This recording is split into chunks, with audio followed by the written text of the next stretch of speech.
ঈদের দিন কুয়াকাটায় থেমে থেমে গুড়ি গুড়ি বৃষ্টিপাত থাকলেও আজ নাতিশীতোষ্ণ আবহাওয়ায় পর্যটকদের পদচারণায় মুখরিত হয়ে উঠেছে দীর্ঘ ২২ কিলোমিটার সৈকত। প্রতি বছর ঈদের দিন সকাল থেকে পর্যটকদের ঢল নামে সূর্যোদয় সূর্যাস্তের বেলাভূমি পর্যটন কেন্দ্র কুয়াকাটায়। তবে গতকাল দিনভর গুড়ি গুড়ি বৃষ্টির কারণে দর্শনার্থী কিছুটা কম থাকলেও সন্ধ্যা থেকে বাড়তে থাকে পর্যটকদের আনাগোনা। আজ দুপুর থেকে পর্যটকদের ঢল নামে সৈকতে অবস্থানরত পর্যটকরা আনন্দ উচ্ছ্বাসে মেতেছেন। অনেকে বন্ধুদের সঙ্গে হই হুল্লোড়ে মশগুল, কেউ বা সমুদ্রের নোনা জলে গা ভাসিয়ে ছোট ছোট ঢেউয়ের সঙ্গে মিতালিতে মেতেছেন। অনেকে বেঞ্চিতে বসে প্রাকৃতিক সৌন্দর্য উপভোগ করছেন। অনেক শিশু থেকে বয়স্ক পর্যটকরা বালু নিয়ে খেলায় মেতেছেন। কেউ বা আবার প্রিয়জনের হাত ধরে সৈকতের এক প্রান্ত থেকে অপর প্রান্ত ঘুরে বেড়াচ্ছেন।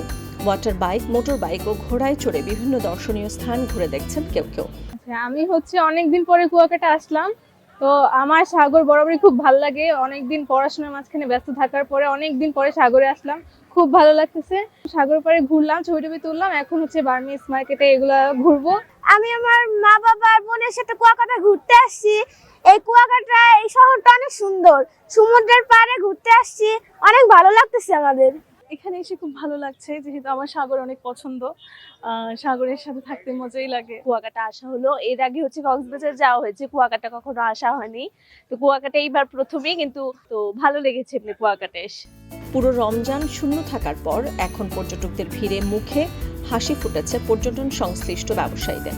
বুকিং রয়েছে অধিকাংশ হোটেল মোটেলে। গতকালকে ঈদের দিন বৃষ্টি থাকাতে ঈদের দিনে দুই এক রুম মানুষ হয়েছে। আজকে মানুষ আসতে শুরু করেছে এবং প্রায় হোটেলেই মোটামুটি বুকিং আছে, আগামী দিনও বুকিং আছে এবং কিছু কিছু লোক ঢুকতেছে, পর্যটকরা ঢুকতেছে। আশা করা যায় বিকেল নাগাদ প্রায় হোটেলেই মানুষের যে রিকোয়ারমেন্ট আছে সেটা ফুলফিল হবে বলে আশা করা যায়।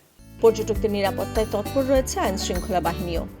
আমাদের সাগরকন্যা কুয়াকাটায় যে আমাদের বিভিন্ন স্পটগুলো রয়েছে, সব জায়গায় আমাদের টুরিস্ট পুলিশের পক্ষ থেকে ফোর্স মোতায়েন রয়েছে। মূল কুয়াকাটার যে স্পট, এখানে সার্বক্ষণিক আমাদের পুলিশ পর্যটকদের নিরাপত্তায় নিয়োজিত রয়েছে। জেলা প্রশাসনের নির্দেশনা, আমরা টুরিস্ট পুলিশের পক্ষ থেকে যে আমরা সার্বিকভাবে তাদের পর্যটকদের সহযোগিতা করবো, এটাই নির্দেশনা। দীর্ঘ ১ মাস কুয়াকাটায় পর্যটকদের আনাগোনা না থাকায় সৈকতে বেড়েছে লাল কাঁকড়া ও অতিথি পাখির বিচরণ। আগত পর্যটকরা সমুদ্র দেখার পাশাপাশি এসব সৌন্দর্য উপভোগ করছেন।